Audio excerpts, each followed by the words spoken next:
करवा चौथ के व्रत संबंध में कई लोक कथाएं प्रचलित हैं, जिनमें हम आपको प्रमुख 4 कथाओं के बारे में एक साथ बताएंगे और भारत के एकमात्र चौथ माता मंदिर की पौराणिक कथा भी। कथा नंबर 1, करवा चौथ की पौराणिक व्रत कथा। एक बार पांडु पुत्र अर्जुन तपस्या करने नीलगिरी नामक पर्वत पर गए। इधर द्रौपदी बहुत परेशान थीं। उनकी कोई खबर न मिलने पर उन्होंने कृष्ण भगवान का ध्यान किया और अपनी चिंता व्यक्त की। कृष्ण भगवान ने कहा, बहना, इसी तरह का प्रश्न एक बार माता पार्वती ने शंकर जी से किया था। तब शंकर जी ने माता पार्वती को करवा चौथ का व्रत बतलाया। इस व्रत को करने से स्त्रियां अपने सुहाग की रक्षा हर आने वाले संकट से वैसे ही कर सकती हैं जैसे एक ब्राह्मणी ने की थी। प्राचीन काल में एक ब्राह्मण था। उसके 7 लड़के एवं एक गुणवती लड़की थी। एक बार लड़की मायके में थी, तब करवा चौथ का व्रत पड़ा। उसने व्रत को विधिपूर्वक किया। पूरे दिन निर्जला रही। उनके भाई परेशान थे कि बहन को प्यास लगी होगी, भूख लगी होगी, पर बहन चंद्रोदय के बाद ही जल ग्रहण करेगी। भाइयों से रहा नहीं गया। उन्होंने शाम होते ही बहन को बनावटी चंद्रोदय दिखा दिया। एक भाई पीपल की पेड़ पर छलनी लेकर चढ़ गया और दीपक जलाकर छलनी से रोशनी उत्पन्न कर दी। तभी दूसरे भाई ने नीचे से बहन को आवाज दी, देखो बहन, चंद्रमा निकल आया है, पूजन कर भोजन ग्रहण करो। बहन ने भोजन ग्रहण किया। भोजन ग्रहण करते ही उसके पति की मृत्यु हो गई। अब वो दुखी हो विलाप करने लगी। तभी वहां से रानी इंद्राणी निकल रही थीं। उनसे उसका दुख न देखा गया। ब्राह्मण कन्या ने उनके पैर पकड़ लिए और अपने दुख का कारण पूछा। तब इंद्राणी ने बताया, तूने बिना चंद्र दर्शन किए करवा चौथ का व्रत तोड़ दिया, इसलिए ये कष्ट मिला। अब तू वर्ष भर की चौथ का व्रत नियमपूर्वक करना तो तेरा पति जीवित हो जाएगा। उसने इंद्राणी के कहे अनुसार चौथ व्रत किया तो पुनः सौभाग्यवती हो गई। इसलिए प्रत्येक स्त्री को अपने पति की दीर्घायु के लिए यह व्रत करना चाहिए। द्रौपदी ने यह व्रत किया और अर्जुन सकुशल मनोवांछित फल प्राप्त कर वापस लौट आए। कथा नंबर 2, करवा चौथ की पौराणिक व्रत कथा। बहुत समय पहले की बात है। एक साहूकार के 7 बेटे और उनकी एक बहन करवा थी। सभी 7 भाई अपनी बहन से बहुत प्यार करते थे, यहाँ तक कि वे पहले उसे खाना खिलाते और बाद में स्वयं खाते थे। एक बार उनकी बहन ससुराल से मायके आई हुई थी। शाम को भाई जब अपना व्यापार व्यवसाय बंद कर घर आए तो देखा उनकी बहन बहुत व्याकुल थी। सभी भाई खाना खाने बैठे और अपनी बहन से भी खाने का आग्रह करने लगे, लेकिन बहन ने बताया कि उसका आज करवा चौथ का निर्जल व्रत है और वह खाना सिर्फ चंद्रमा को देखकर उसे अर्घ्य देकर ही खा सकती है।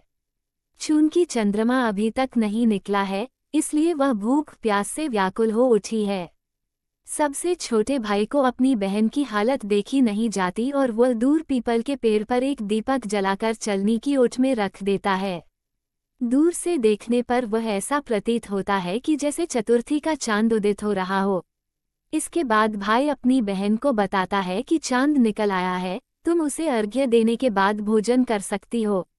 बहन खुशी के मारे सीढ़ियों पर चढ़कर चांद को देखती है, उसे अर्घ्य देकर खाना खाने बैठ जाती है। वह पहला टुकड़ा मुंह में डालती है तो उसे छींक आ जाती है।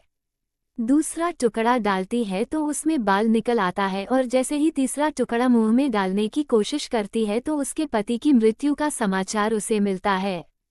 वह बौखला जाती है। उसकी भाभी उसे सच्चाई से अवगत कराती है कि उसके साथ ऐसा क्यों हुआ। करवा चौथ का व्रत गलत तरीके से टूटने के कारण देवता उससे नाराज हो गए हैं और उन्होंने ऐसा किया है। सच्चाई जानने के बाद करवा निश्चय करती है कि वह अपने पति का अंतिम संस्कार नहीं होने देगी और अपने सतीत्व से उन्हें पुनर्जीवन दिलाकर रहेगी। वह पूरे 1 साल तक अपने पति के शव के पास बैठी रहती है, उसकी देखभाल करती है। उसके ऊपर उगने वाली सुईनुमा घास को वह एकत्रित करती जाती है। 1 साल बाद फिर करवा चौथ का दिन आता है। उसकी सभी भाभियां करवा चौथ का व्रत रखती हैं। जब भाभियां उससे आशीर्वाद लेने आती हैं तो वह प्रत्येक भाभी से, यम सुई ले लो, पिया सुई दे दो, मुझे भी अपनी जैसी सुहागिन बना दो, ऐसा आग्रह करती है। लेकिन हर बार भाभी उसे अगली भाभी से आग्रह करने का कह चली जाती है। इस प्रकार जब छठे नंबर की भाभी आती है तो करवा उससे भी यही बात दोहराती है।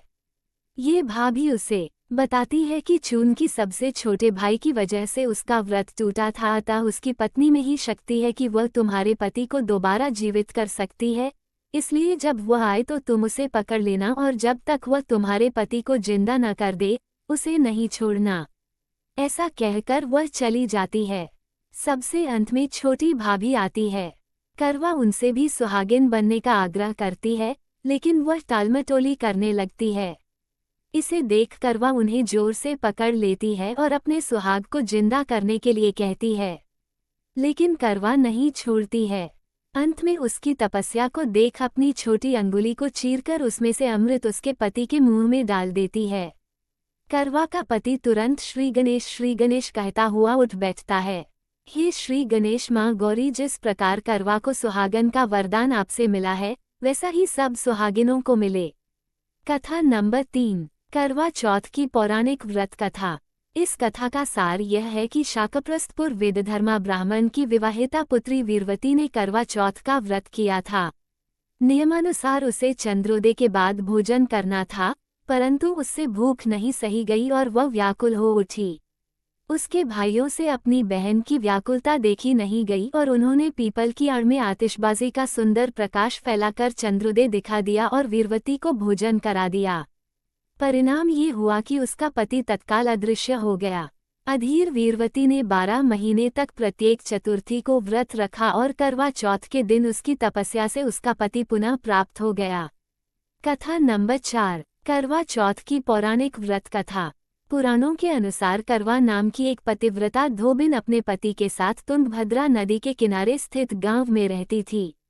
उसका पति बूढ़ा और निर्बल था।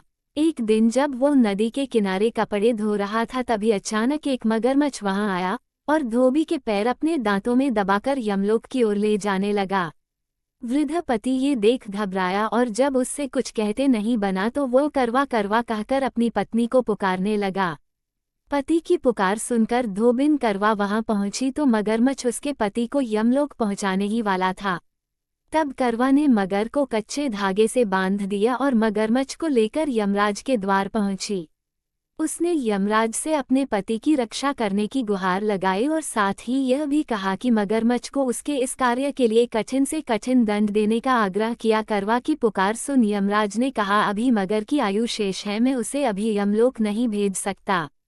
इस पर करवा ने कहा, अगर आपने मेरे पति को बचाने में मेरी सहायता नहीं की तो मैं आपको श्राप दूंगी और नष्ट कर दूंगी। करवा का साहस देख यमराज भी डर गए और मगर को यमपुरी भेज दिया। साथ ही करवा के पति को दीर्घायु होने का वरदान दिया। तब से कार्तिक कृष्ण की चतुर्थी को करवा चौथ व्रत का प्रचलन में आया। चौथ माता मंदिर की पौराणिक कथा। ऐसी मान्यता है कि चौथ माता गौरी देवी का ही एक रूप है। इनकी पूजा करने से अखंड सौभाग्य का वरदान तो मिलता ही है, साथ ही दाम्पत्य जीवन में भी सुख बढ़ता है। चौथ माता का मंदिर राजस्थान में सवाई माधोपुर के बरवाड़ा नामक नगर के निकट स्थित है। देश के सबसे प्राचीन मंदिरों में से एक इस मंदिर में करवा चौथ के ही मौके पर 2 से 3 लाख महिलाएं पूजा करती हैं। आइए हम आपको बताते हैं इस मंदिर से जुड़ा इतिहास और मान्यताएं। चौथ माता के मंदिर का इतिहास। इस मंदिर की स्थापना राजा भीम सिंह ने कराई थी।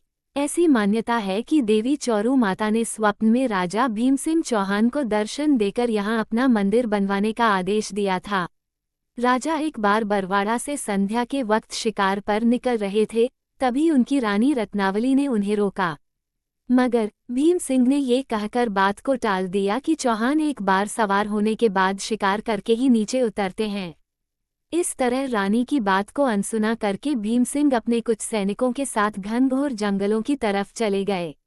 शाम ढलते उन्हें वहां एक मृग दिखा। सभी उस मृग का पीछा करने लगे।